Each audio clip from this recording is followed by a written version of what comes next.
खास तौर पे अगर 6th फिंगर है तो जब बायोमेट्रिक हम ले रहे हैं तो हमें खास ध्यान देना है कि वो 6th फिंगर का बायोमेट्रिक पे कोई प्रिंट नहीं आए, राइट। सो वो हमें उन्हें सपोर्ट करना है। और जब एक्सेप्शन का फोटो लेते हैं तो पाम्स जो हैं वो कैमरा की तरफ फेस्ड हो, इस तरह से फोटो लेना है ताकि क्लियरली दिखाई दे। रिजेक्शंस क्यों होते हैं स्पेशली एक्सेप्शंस के केस में? या तो एक्सेप्शन फोटो गाइडलाइंस के हिसाब से नहीं है, एक्सेप्शन फोटो किसी और का ले लिया है, आधार मेरा है, आधार कीर्ति का है और एक्सेप्शन फोटो प्रीति का ले लिया है, some other person, that will not match. Exception photo इंसान का ही नहीं है, किसी ऑब्जेक्ट का ले लिया है, या फोटो का क्वालिटी खराब है, या फिर एक्सेप्शन फोटो में कोई डिफॉर्मिटी दिखाई नहीं दे रहा। जैसे अभी हमने कुछ देर पहले कहा था कि जस्ट बिकॉज एक फिंगर का बायोमेट्रिक नहीं आ रहा है हमने उसे एक्सेप्शन में डाल दिया। तो अगर आप एक्सेप्शन फोटो देखेंगे तो ये बराबर है, फिंगर्स भी बराबर हैं, आंखें भी बराबर हैं, so this will go for rejection, right. So please take care of this कि ये नहीं हो।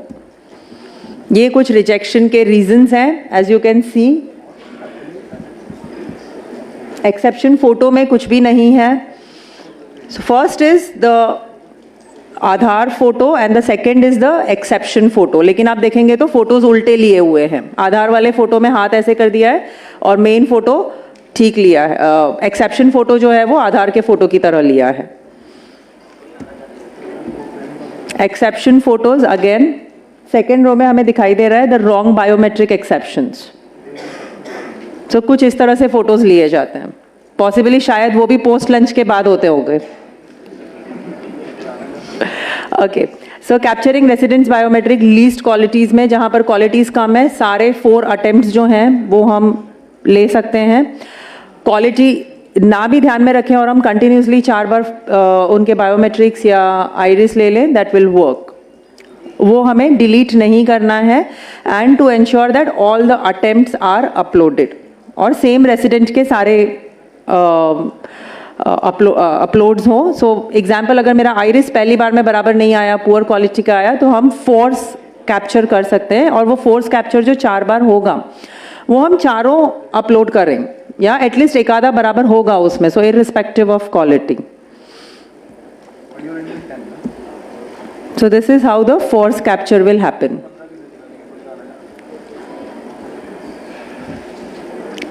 Some do's and don'ts, the basic do's and don'ts, suggestions, जब हम नाम वगैरह देखते हैं तो प्रूफ डॉक्यूमेंट्स के साथ मैच किया जाए।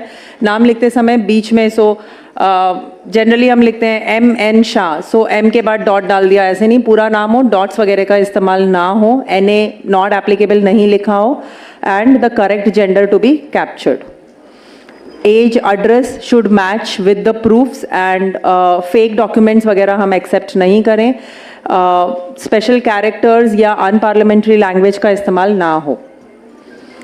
फोटोग्राफ बराबर लाइट में लिया जाए, एंड फोटो का फोटो नहीं लिया जाए।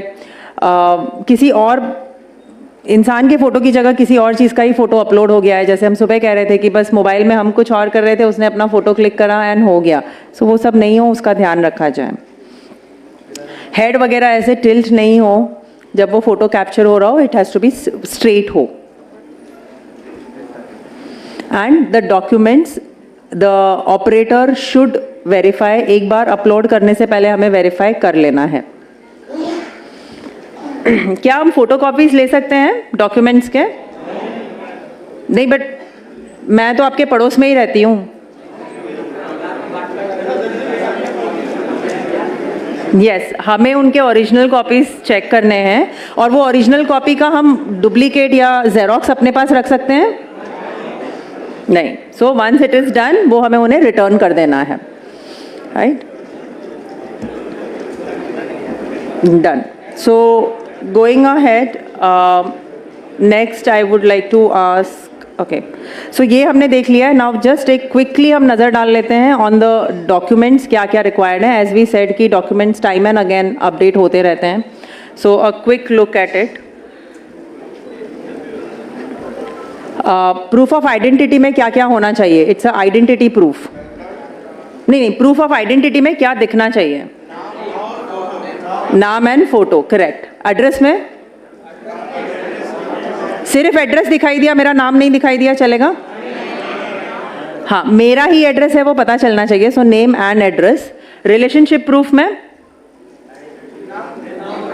नाम, मेरा अपना नाम तो होना चाहिए, यस। एड्रेस होना चाहिए।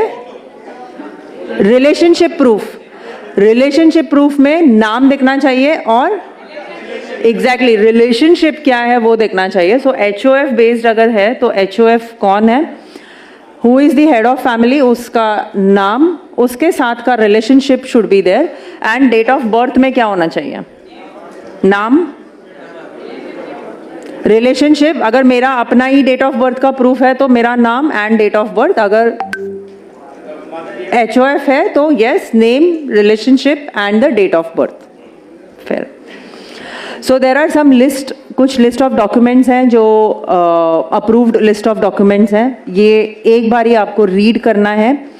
कई बार हमें लगता है कि कुछ डॉक्यूमेंट्स हैं जो एक्सेप्टेबल होंगे, हमने बस मान लिया है, लेकिन ऐसा नहीं है। सो प्लीज़ एक बार ही लिस्ट देखकर ही आगे उसे प्रोसेस करना। Original documents must be scanned, जब हम स्कैन कर रहे हैं, as we already discussed, photocopies नहीं। एंड डॉक्यूमेंट्स जो हैं रेसिडेंट के नाम पर होने चाहिए या फिर HOF, head of family, other than that it will go for rejection. Some validity of supporting documents, passport का वैलिडिटी, ड्राइविंग लाइसेंस का वैलिडिटी, स्टैंडर्ड सर्टिफिकेट्स काफ़ी जगह पर नहीं एक्सेप्टेबल है, लेकिन जहाँ पर एक्सेप्टेबल है it is only valid for a period of 3 months।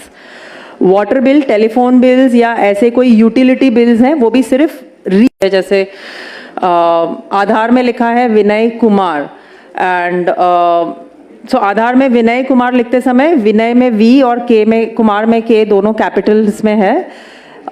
Proof of identity में Vinay and Kumar is written in a small letters, तो ये चलेगा, this is a minor error, लेकिन अगर बड़े एरर्स हैं तो नहीं चलेगा। सो ये एक सिंपल एक्सेप्टेबल है। अगर आप यहाँ पे देख सकते हैं तो भगवान दास ईश्वर दास हिरानी, आधार में किस तरह से नाम दिया है और प्रूफ ऑफ आइडेंटिटी या प्रूफ ऑफ रिलेशनशिप में किस तरह से नाम दिया है, name and the father's name.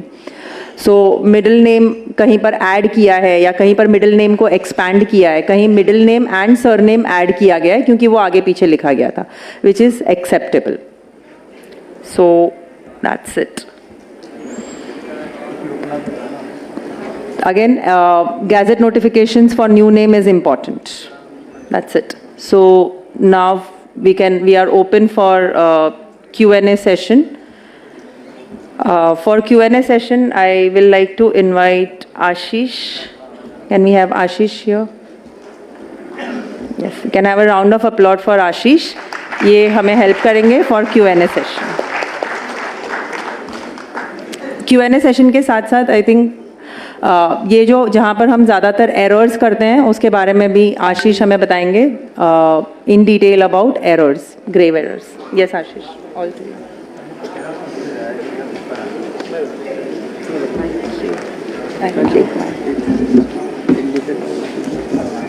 Thank you.